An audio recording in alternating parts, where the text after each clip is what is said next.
Hello and welcome. You're listening to the Feel Good Weddings podcast by Polka Dot Wedding.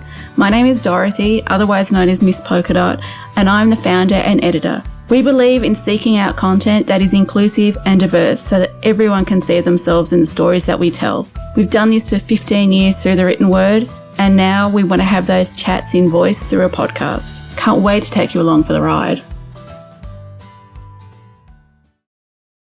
The Polka Dot Wedding team is honoured to conduct our work on the land of the Boonwurrung, Woiwurrung, Eora and Kurungay people. We honour the traditional Aboriginal and Torres Strait Islander custodians of the land, and we pay our respects to elders past and present. If you are not a fan of traditional wedding venues, if you are looking for something a little bit different, if you love the idea of masses of amazing Moody florals and beautiful candlelight and champagne towers and lots of great music and books, then today's story is for you. It is the tale of Molly and Malcolm and how they tied the knot. We shared their wedding on Polka Dot Wedding a couple of months ago, and I was so struck by not just how beautiful their wedding was, but about the stories, because you know the stories are what gets me out of bed. The stories that Malcolm and Molly's wedding included were beautiful, because it wasn't just about ticking boxes. These two assessed every single tradition that went into their day and reevaluated it and went, how can we make this work for us? How can we make this reflective of us? And the way that they did it was so beautiful and so different that I knew I had to chat to them for the Feel Good Wedding podcast. And today I'm really lucky because not just one of them, but both Molly and Malcolm have joined us today, and the stories they've shared and the chat was just really lovely and such a wonderful way of assessing how you can do your day your way. So I'm really thrilled about this chat and I can't wait for you to meet these two. Hello, Molly and Malcolm. Thank you so much for joining me today. Hi. Thanks for having Thanks us. for having us. I'm so thrilled to talk to you about your day because, as I was just saying to you, it wasn't just absolutely beautiful with the flowers and the candles and all the stunning details, but it was the way that you two really personalised your day and did things that were a little bit offbeat but really personal to you that I really loved. So I can't wait to dive into all of that. Yeah, we tried. We tried our best. So you two, we'll kick it off with how you met, because you met at work and it sounded like you had a bit of an instant connection. So who's going to go first and tell me how you came to be? Well, I feel like my memory is probably clearer on this than Malcolm's, because it was my first job that I'd gotten. Like, I was in uni. I'd applied for this job. I was so proud of myself, got this job, and it was my first day, and I was so nervous. And we're all standing around as a big group of people, and then this weird dude walks past and he's got this blazer on with graffiti down one arm and a pair of jeans and this gigantic afro, and I was like, oh my gosh, I think I found someone that's a bit weird like me. And then it turned out I was working in the same team as Malcolm, who that turned out to be. I was the weird dude. He was the weird dude. And then from there, I think we just talked almost every day ever since, for the last 13 years. So. Yeah. Wow, 13 years. I didn't realise you'd been together that long. Forever. So. I think Molly's doing me an injustice. I remember her quite well from that day too, but there were other priorities that day. The store was reopening and the chief executive officer of the company was in the store, so it was pretty high stakes. But I think I mentioned in, when we were preparing for the wedding and talking to the celebrant that, Molly was incredibly confident and incredibly calm, and I felt like if it was her first day and she could take it in her stride, then, that sort of rubbed off on me a bit as well.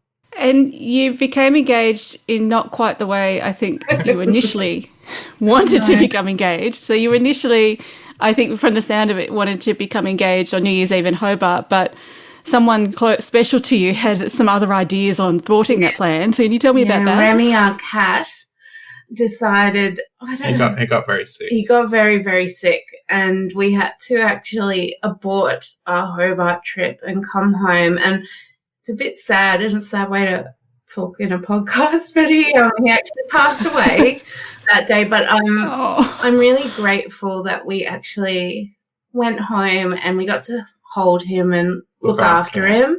Yeah. I much prefer that we did that to look after one of our fur babies than, had Yeah. a party and got Yeah. engaged. Yeah. You know? I mean, we ended up getting engaged anyway, but like you say, it was not as planned. But I think, like, for me, it was pretty obvious we'd been together so long and we were making a commitment and getting married, or intending to get married. But seeing Molly look after Remy was just absolutely confirmation of everything I love about her, you know, her love of animals, her caring nature. And I wasn't expecting to get emotional either, but yeah. Oh. Yeah, and yeah, so I think you know, both of us, you know, we have priorities, we share similar values, and that was one of the things that, you know, we just had to do, and everything else could sort of wait until a different time or the right time for that. Yeah. Yeah, but it's, Malcolm put in so much effort as well. Yeah, there was a degree of planning involved. So I had met with the jeweler for the engagement ring, but obviously I didn't actually have a ring because Molly has very definite ideas about jewelry. So I had some designs that were from one of her favorite jewelers that I put together, and then I made like a little. She's big on media, like hard copy things, so she likes solid books, old-fashioned books. So I put together a little note, and it was all. It took me ages on Photoshop. It had a secret compartment as well, which was just. You know, which was really. Oh my Molly gosh. loves about that. Like she wants a house with a library with where you touch a book on the wall and then a door opens and you go down a staircase. I'm moving into Molly's house because that sounds like a dream. Right, we can have goals. Yeah, you can drink a glass of wine in the corner while you're reading your secret book nook. Yeah, perfect. Yeah. All to be achieved. All to be. Exactly. And I think what I loved most about the way that you planned your day was it was so definitely yours, and it was so very personal to the both of you. And you described your wedding actually as dark mofo inspired, romantic, dramatic, quirky, no compromises, and very us. So how did you settle on that foundational vibe of your day in the first place when the wedding world is kind of coming at you with so many ideas and thoughts and things? And like Pinterest is a lot. Yes. I think for us, you know, we'd seen lots and lots of friends get married.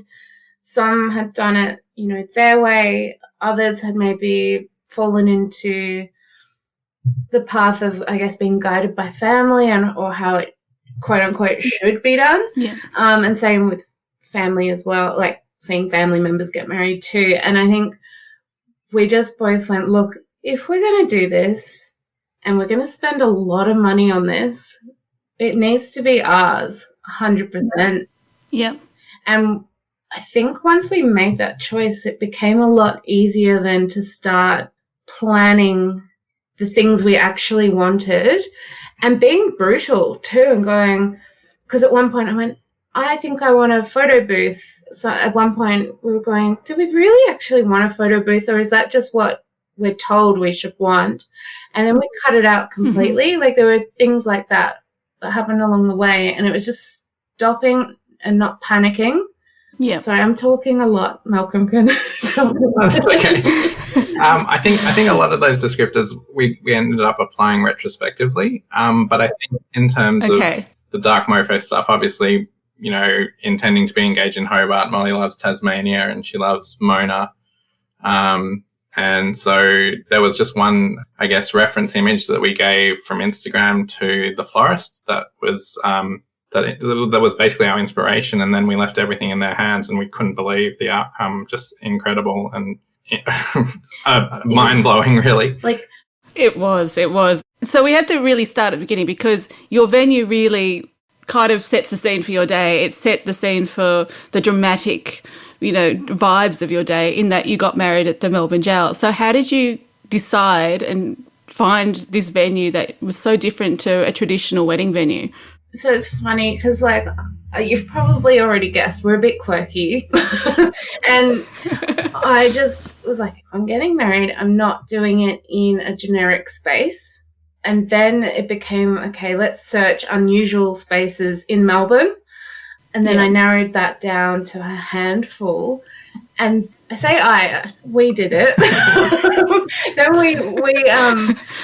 we reached out to this handful of locations, and some didn't even respond. some responded and they were really difficult to deal with. And then the one that responded and was like the nicest and easiest to deal with was the Showtime group who look after the Old Melbourne Jail. Yep. And from their first email, it felt really good. And then it was a case of, all right, let's go see the venue. And again, I think I had to win Malcolm over on it. No, not at all. You don't think so? No. You weren't into it. No. No, I mean, I think from my perspective, there's a few reasons the jail was chosen, or the Old Melbourne Jail was chosen. One is anywhere we go, we do ghost tours. So Molly's... and You just named and shamed me. So, and she's super but not so much, I mean, she is into ghosts, but she's also into the history of a place and like that it's got, I guess, character and substance as well. And then when we went there, we sort of saw it as a bit of a blank canvas. And the other thing that sort of made me get on board with it or feel that it was appropriate was Molly grew up in Edinburgh, which is obviously a very historic city. And to me, that kind of history was reflected in the Old Melbourne Jail a little bit. And obviously, you know, some of the history is a bit darker and very dark. But it was also, you know, an opportunity. And on the day, just the way it was fitted out was just beyond our expectations. So did you guys, you sort of intimated that you just gave a picture to, I presume, your florists and probably Showtime as well and said, this is what we want. Did you have, is that all that you did with your styling? Did you have any more input? They just made all of that happen. You had no thoughts about it. That's pretty epic. Yeah, we put a lot of trust. It was mostly in our florist. Yeah. You know, we met with them, showed them that picture. That was our one reference picture. Like, I promise you, that was it. And that's amazing. And I said to them, I want candles and I want colour. And pop. I wanted to make it pop. Oh, and we said, if things can be floating in the air, that would be really good too. So tall orders there, really. Really easy. Can I have a unicorn, please? Well, the unicorn is the national emblem or animal of Scotland, actually. Oh, there you go. Oh, well, there you go. Not so way out then, really. So, yeah, you sound quite surprised. And our friends and our family couldn't believe that we did this as well. But there was a lot of research as well that went into the florist we picked. So, yeah, it wasn't like... Which is the important thing, isn't it? That's why you choose vendors that you trust. 100%. And don't necessarily choose based on price either. Like... So your florist was Botanics of Melbourne. So you obviously loved their work and had full trust in who they were. Exactly right. And because I actually drive past the shop, which I've just moved from. I drove past that for like 5 years straight, always going, I want to go into their shop, and I follow them on Instagram. And then it was like, oh my gosh, we actually need a florist now. So kind of like made sense that that's who to go with. In the end, like we looked at others, but And we met with them and we had a really good rapport and they seemed to understand our requirements, our demands. I think a great vendor will always do their best work when they don't have those restraints and they just have a brief to work off of. So that's a really good review of them, to be honest, that they were able to take one picture and transform your space into such an epic, amazing space. Special. And what I loved about your day too is you started in this kind of grotto area and you both walked down the aisle together, which we'll get to at some point. But your ceremony, which was obviously, you put a lot of importance into it because you chose amazing music and also there was a certain thing that happened with the cue cards. So do you want to tell me a bit about your ceremony and how it unfolded and the special things you did within the day? Yeah, so obviously we entered the space, I guess, the Old Melbourne Jail, and there was a bit of a medley of music we put together. There was some stand-up comedy, some Simon Amstel thoughts about marriage, and there was a spoken word piece by Nick Cave, and then the final song that played was Breathless, which was actually used in the wedding scene in Peaky Blinders as well, which Molly's a huge fan of. So I'm lucky, like, she married me and not Cillian Murphy, I think. I mean, there's still time. It's only being recorded for all perpetuity. Free so pass. I guess we also, our celebrant suggested, we could do certain things, and we did ninja vows for each other, which we kind of stitched each other up with a little bit. But my vows, I guess, is if you're asking about them, Molly's a huge fan of romantic comedies, so I sort of was inspired by a scene from Love Actually that's now probably quite problematic in retrospect. But I also have a sort of, I guess, apprehension or anxiety about public speaking. So I actually did not speak my vows. So I wrote them all on cue cards, and there was a song playing, which was The Magnetic Fields' It's Only Time, which I arranged with the DJ beforehand. I think only maybe 3 or 4 people knew what I was doing, which was the celebrant, the DJ, and Showtime, who I dropped the cue cards off to the day before. And Molly, I think the day before, Molly was getting her nails done for 3 or 4 hours, so that gave me a bit of an opportunity, but I had to do quite a lot of things that day. And I think the celebrant was of the opinion that it just was not going to work, even though she knew it was going to happen. And in the end, it was quite nice and sort of...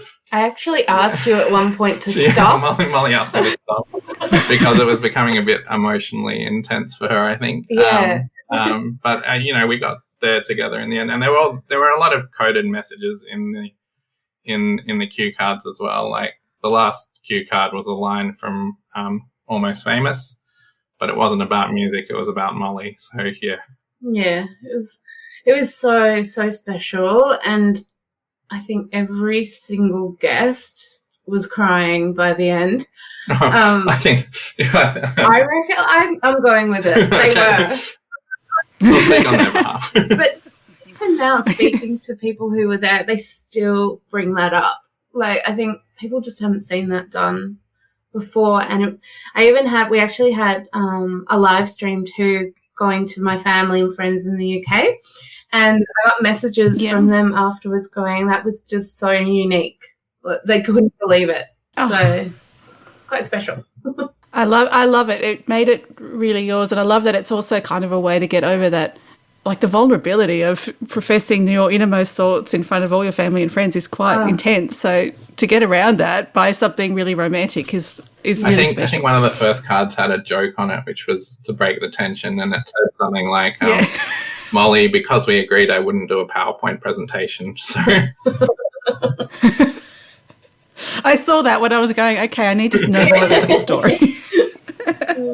So let's talk about music, because it's obviously, even from the references you've made in our chat, very important to you. And you had a special song coming in as you walked down the aisles or down the steps, and then you also welcomed your guests into the reception with another song, and then you had song as the special music thing with your favours. So tell me about all of the different music that you included and how you included it and all that kind of stuff. Yeah, I think obviously the song when we welcomed the guest into the reception space, which was the long table down the centre of the Old Melbourne Jail, that was the Prodigy remix of Lust for Life by Iggy Pop. And what I think is important there is that we actually we did a room reveal, which at the time I thought was so cheesy. But we wanted to keep, because where the little grotto was and then where the table was, it's actually all an open space in the jail. So Showtime organised a big curtain to block it off, because I really didn't want anyone to see the florals or the table set up until we were ready. So then we timed the Iggy Pop song with the curtain being drawn back to like drop when the beat dropped to pull back, and that was so cool. And we actually stood inside where the table was and looked out to our guests, so we got to see their reaction to seeing the room. So that was cool. It was like a reverse entrance. Instead of them welcoming like the newlyweds. But music, favours.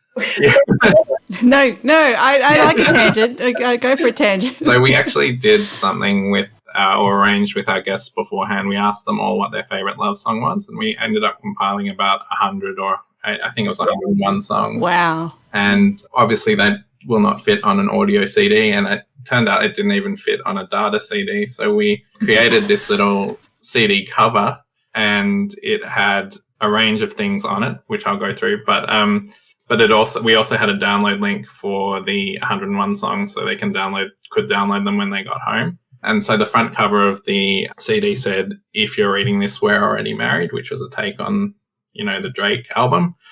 And then the inside cover said "Let Love In," which is obviously a Nick Cave album. And we had a light feature that said that as well, like a neon sign, fluorescent light that said that, which was set up near the entrance when people arrived. And then we had obviously the artists and the songs on the other inside cover, and on the back cover we actually used the album. It's a meme generator. It's the Yay album meme generator, and instead of the album saying "I hate being bipolar, it's awesome," we said "We love you like Kanye loves Kanye." Yeah. And then of course that got a bit problematic months later. It was probably problematic at the time, but old habits die hard. I love the stories. So let's talk about attire. So Molly, you wanted to skip dress shopping altogether and you went straight to Natalia, who put you in touch with a dressmaker, and Malcolm, you wore a beautiful green suit. So let's talk about attire. Who wants to go first on this Malcolm one? Just pointed at me, so it's my turn. Dress shopping is not my favourite thing to do in the world ever.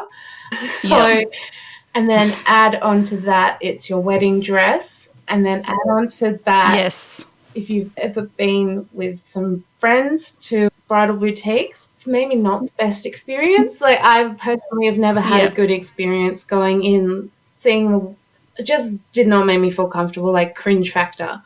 And that's not to say, I'm sure other people have had wonderful experiences. That's just me. So what I actually initially did was I did research online, and I know I love everything vintage, as you probably tell, everything romantic. Mm-hmm. So I did my research online, and I actually found a vampire wife dress that I loved, and then, which of course comes from the UK, which is a bit tricky and all of that stuff. So I researched where I could buy, bridal silk fabric in Melbourne, and Italia came up, and I went through like all their reviews, and I was like, okay, I think we're safe.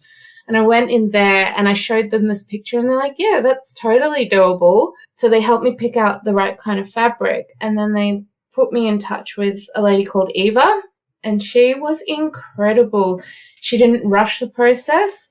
She made me feel so comfortable, and we made tiny adjustments along the way, to the point that on the day before the wedding, I went in to go and pay the last amount for the dress, pick it up so we could head into the city. And she's like, can you just try it on one more time? And she puts it on and she goes, no, I don't like the way it's sitting on your shoulders. And I was like, okay. And she's like, you'll have to come back tomorrow. And I was like, but tomorrow's the wedding. I don't have time. And, but we had gotten like so much trust between each other. I went, you know what? Okay, I'm not going to panic. I don't know. She pinned whatever she needed to pin. She sent me away, and then I ended up having to ask my mum to go pick my wedding dress up on the morning of. And wow, what a story! Get to try it on until we were like putting it on to leave the hotel and then get photos. And so again, that's another example of really trusting your vendors. And again, but I mean, it was amazing result though. It was such a special dress. Like, I'm really glad I did it that way. Yeah, it would have been very different if I'd gone down the.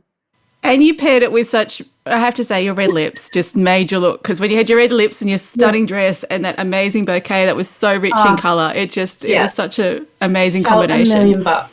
Like, we walked through the city to get to the venue, and I was like showing off for people. I'm like, look at me. As you should, of all the days of the year. Exactly right. Now, Malcolm, I just bought a suit. I know, it's a lot easier to be able to go into a store sometimes, isn't it? So you wore a green suit though, didn't you? You didn't go for traditional black. I think I'm pretty into earth tones, so it was going to always be something like that. Amazingly, it was the first suit I tried on. It was kind of like an emerald forest green, I guess. Which we had that kind of theme running through. Yeah, but that was the first time we settled on that colour as a bit of a thematic colour, so we used it in invites. Molly's boots that she was wearing under the dress were that colour. And a headband. I had a headband that she had a colour. headband from the Ukraine on Etsy. So yes. But you actually had a shirt made. Yes. Oh, that's true. Yeah. So I had a shirt tailored by Sati in South Melbourne, and it was a paisley shirt as well. So again, not traditional, and I didn't wear a tie. So yeah. I think it was just about being comfortable and like you said at the start, being ourselves. And you had a small wedding party, didn't you? You had 2 flower girls and a bridesmaid and groomsmen each? Yep, that was it. How did they decide what to wear, or how did you decide what you wanted them to wear? The 2 girls, I found what I thought would look cute online. And we were in lockdown at this point, so I couldn't take them shopping, which I really wanted to do, but didn't happen. So I found some dresses online for them, and I texted their mum and I was like, can you please show them these and see if they'll wear them? Acceptable. They loved it. So I think I may have even given them a couple of options. So I let them pick what they wanted. So I knew that, again, they would feel comfortable. And then my bridesmaid, I took her shopping as we came out of a lockdown. And it was the same thing. I said, I don't want any expectation. Like, there's no expectation from me or Malcolm. You pick what you like and that you're going to wear again. She was like, I need more than that. So I was like, okay, I want something sparkly and, those greeny gold kind of tones. And she picked a dress from Review, and she adores Review clothes. So I was like, well, that makes me feel good. I can gift you something that I know you're going to love, and use again and again. So that's for me. And then for Lucas, your... My best friend, yeah. Best friend. Well, we've got we may as well tell the joke. We've got an ongoing... He works for the federal government. He's a public servant, but we think he's a spy. That might need to get edited out. So he wore a black tux. But I think the other thing is we weren't too concerned with matching. I think in the days and weeks leading up to it, we kind of described why I started using the term, referring to the wedding party as an odd squad. And while, nothing really clashed, it wasn't, controversial or contradictory or anything like that. Everyone just looked good and everyone felt comfortable. So yeah, I loved that. And everyone looked like it was coordinated, even though it probably wasn't, but it looked like everything went together. That was totally the look we were going for. The accidental on purpose. So tell me about your photographer, Georgia Verrills, because the photos were amazing and you two had nothing but rave reviews for her. So how did you go about finding her in the first place, and how was your experience with her? Actually a referral from a friend whose sister had hired her for their wedding. Again, we don't feel super comfortable, posing for photos and all of that. So we wanted someone who was a bit more documentary style, and her stuff just looked incredible online. So it was kind of a no-brainer to see if she was free and if she would take us. And, we told her, we said, we are not photograph people. Whatever you can do to make it so that it's like you're not even there, but the better. And she ran with it, and it was just I can't even describe it. Well, I think when she arrived on the day, she brought such a good energy, because obviously we didn't get married till 6:30 in the evening, and it was a long day for us, but she arrived well before that time, and we I don't know if we were fading or failing, but she just was so, and we had some catering and things, and she just looked around and looked at the suite we had in the hotel we were in, and she said, I knew you were my people, and she gave us hugs. So it was relaxed right from the get-go. Oh. Yeah. And I think probably one of the other things we should mention is it was one of her first weddings post-lockdown as well, I think. Yeah. And I think, I'm not sure if I should say this, but she had a child recently and was returning to work. And so she arranged a second photographer for us as well on the night, who was Dave LePage, who did some of the portraits that were in the State Library, which we also got access to in addition to the Old Melbourne Jail, because that's a Showtime venue as well. Yeah.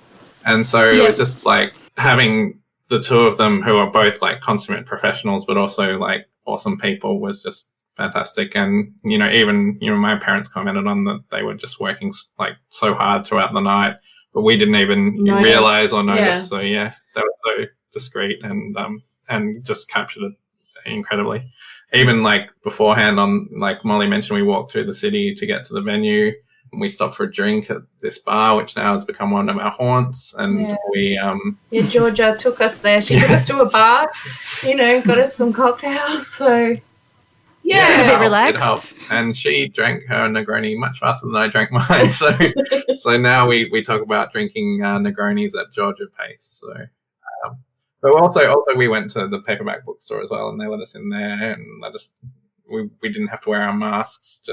And there was a moment where we were just looking at the shelf of fiction books, and it was Jack Maggs, wasn't it? Peter Carey's Jack Maggs, so that we both spotted at the same time. And Georgia said, "Oh, that's because it's Molly's favourite book." Well, one of Molly's favourite books. And Georgia sort of captured that moment, and we didn't even notice her taking the picture, right? Yeah, and also commented that it was kind of, I don't know, it was a nice affirmation, I guess, that we'd both noticed it at the same time, and because it was something we knew about each other from knowing each other for a long time. Yeah.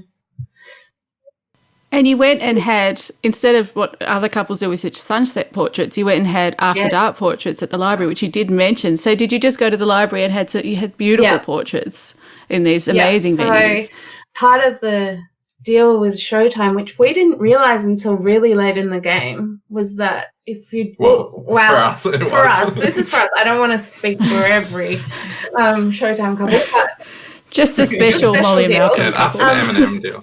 Part of it is, say you book your venue at the State Library, you get to have after dark photos quite easily in the reading room, the Latrobe reading room.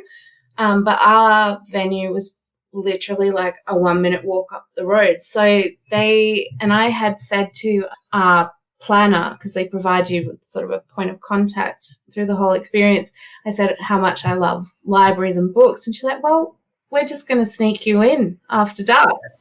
And she went and did it, and I was so happy. Like, there was no one there. There were other weddings on, but they got all the people out the way, so the Latrobe reading room was empty.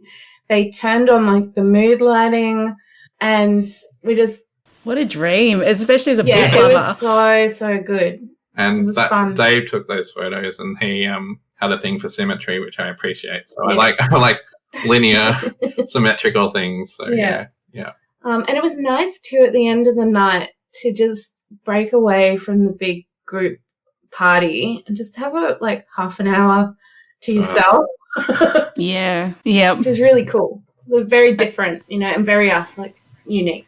Your dream team was reads like a Melbourne superstar dream team, because you had Nat Sproul, you had Georgia, you had Showtime. So tell me, are there any vendors that you want to give a big shout out to, or that you're really impressed with and you just think everyone should know about? All of them? Yeah. Yes. Well, obviously, Botanics of Melbourne just killed it. Yes. I would love it if they deck my house out once a year. Yeah. Can you imagine Christmas installations? How good my gosh. Would that be? Susie Zutek was our jewellery person, so she made my engagement ring and both our wedding rings, and she actually made me a pair of earrings which I wear every day. And who else? So obviously Nat and Georgia, they were actually our first two people we locked in. That was even more important than the venue. And Showtime, I'm trying to think of all our vendors. You don't want to leave it. I know, I've got them in front of me. If you needed any cues, I've got them right in front of me. Showtime, it was funny because we actually weren't sure about going with such a big company. We were worried it would become too cookie cutter. But in the end, I'm really glad we did, because they were so big.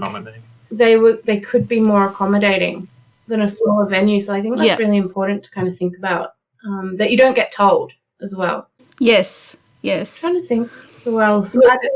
Well, you had a bagpiper that led you into as well. Robert, he came. We missed him because we came right at the end. But he was so sweet. He hung around to when he saw us there, which was longer than what we'd actually booked him for, and he played a song for me that I'd wanted to hear, and then he disappeared. But from all accounts, he did a very good job. So that, again, was another little nod to my heritage, because having a bagpiper play is like calling all your guests to the gathering. Yeah, I love that. And your cake, I'm going to throw in your cake, because your cake was amazing. Taught by Mariana. She did such a good job. Again, she was another one that we said left it in her hands. We left it entirely in her hands. We said, emerald greens were kind of our colour, florals, and we just said, go for it. These are the flavours we like. And she did such a good job. So what flavour was it? There was an elderflower. Oh, God, we haven't kept any of it. So that's another thing. You inhaled it all. So there was an elderflower one, and I think there was a... caramel, I think. Yeah. I can't remember. This is not good. It was a while ago. I always ask cake flavours at lunchtime. Yes, the best thing to hear. Action. We failed on that. Exactly. So as a couple, let's talk beyond the details. Did you experience any obstacles in planning your day? Is there anything that you know now that you wish you knew, or you wish you could pass on to other couples who are planning their day? I think for us, we were just lucky in the sense that we got engaged before COVID. So it was like in the month or two before COVID. And we were planning for a 2-year engagement anyway. And we had that time to plan. And then obviously everything opened up just in time for us to get married and also have a honeymoon. I was going to say, you're very lucky to not have it. We did not have the experience that a lot of people had during that time. But that was one of the obstacles too, in a way, because we had a lot of friends and family kind of applying the pressure to go, I think you should postpone. And but then we also had other people who, are nurses or sort of more in the medical field going, the numbers are looking good, like hang on. So that was it was a bit. We didn't have a COVID, clause in any of our contracts. So because it was obviously a lot of them were signed before the pandemic and all the lockdowns. Yeah, I mean, there was a substantial financial commitment that if we had to cancel due to COVID, we wouldn't have been out of pocket. But if we cancelled ourselves, then we would have lost all our deposits and things. So I think that's not an uncommon experience that a lot of people could relate to during that time. But in terms of, that didn't really answer the question. I realised you asked about what we know now that we didn't know when we started.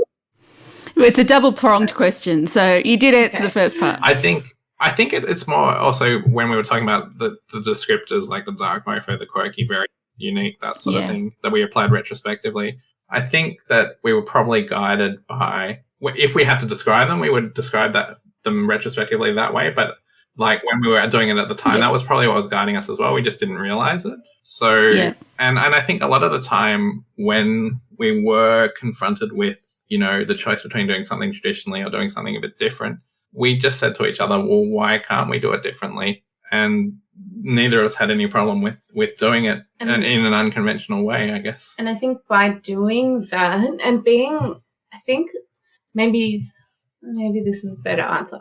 Maybe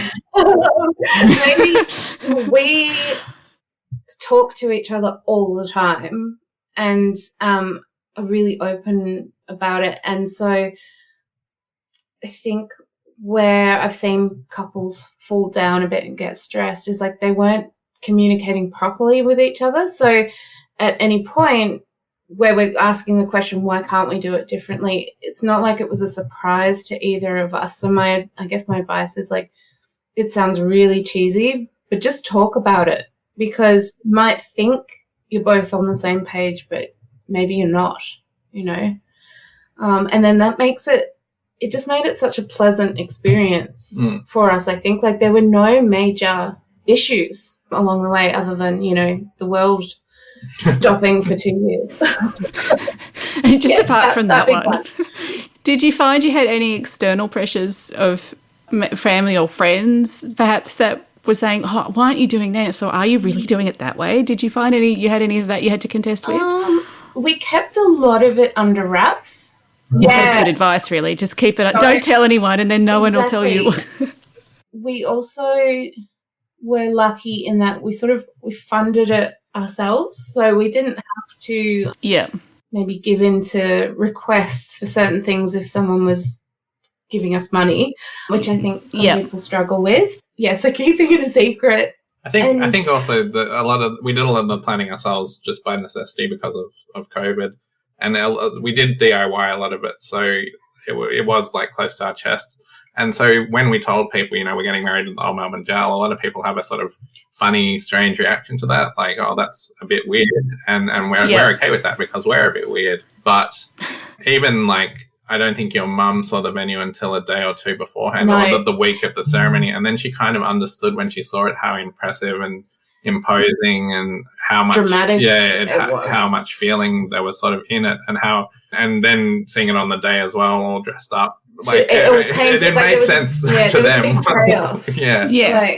made sense to them once we sort of played all our cards. But it's hard, isn't it, having confidence in yourself and your decisions when they are different? Because you've got to really know that, no, I have to trust that this is going to work and it's reflective of me, etc., despite what everyone else is saying. And I think this comes into like our no compromises thing. We decided, okay, we're not compromising. Everything involved on the day or the lead up to is exactly what we want. You know what? We're going to be happy with it. Yeah. And once I kind of got over that, like being okay with sort of kind of being selfish became a lot easier to kind of ignore the external pressure of conforming. Did you look at all the traditions like bouquet toss and just go and run through them, or was it more of a natural process for you when it came to choosing your elements? Natural. Yeah. I mean, we chose, instead of having our fathers speak, we had both of our mothers speak. Yeah. And that was that wasn't political or anything. It was just something where like I said before, where we said, why not? And we said we should. Yeah. So, I suppose we looked at, all the traditional things that you might have at a wedding, and then we picked the ones we wanted, and then we thought about how do we make them ours, and didn't get too stressed about it. That's golden advice. I love that. It was such a reflective day of you both, but it still had all the wedding ticks and all that kind of stuff. So I think you pulled it off perfectly. Oh, thank you. So do you have any last words of advice for couples planning their day in the midst of it all? Yes. I know you said communicate, which was a really good one. Don't compromise. I think we said something to the effect of trusting your vendors, which obviously we did, and the payoff was huge for us. So I think have confidence in what you want, and then you can have that same confidence in your vendors. But research them and don't necessarily settle for the first one you find. I think it's really important. I think that's really good advice. So what is next for you both now that Melbourne is out of lockdown, touch wood, touch all the woods, and we're coming out of winter? What's life hold for you? Well, I think probably a nice way to end would be my wedding band is a posy ring, and Molly got an sorry, I'm getting emotional again. Molly got an inscription on it that says it's always an adventure. So okay, now I'm about that's the most beautiful way to end. But do you have anything to add to that really perfect way of ending, Molly? It literally is always an adventure, whatever we do, big or small. Yeah, so lots more adventures. Yeah, that's it. I love that. Thank you so much, both of you, for joining us and for sharing all the beautiful details of your day. And congratulations on your marriage. Thanks for having us. It was an absolute pleasure. Now, talk about a feel-good wedding story, right? You can find more of Molly and Malcolm's wedding over on our show notes at polkadotwedding.com/podcast. You can also find it on weddingpodcast.com.au. Over there, we have a full written transcript of today's episode, all the show notes and all the links included. We want your help as a brand new podcast, so if you could send this podcast to your favourite person, if you could leave us a review, if you could engage with us about it, send us a message, send us a chat. We would love to hear from you. Every little bit helps with a brand new podcast like ours, and we really love engaging with you and chatting with you. We are going to be back in another 2 weeks, and we can't wait to connect with you and let you know what we have in store. Have a really great week.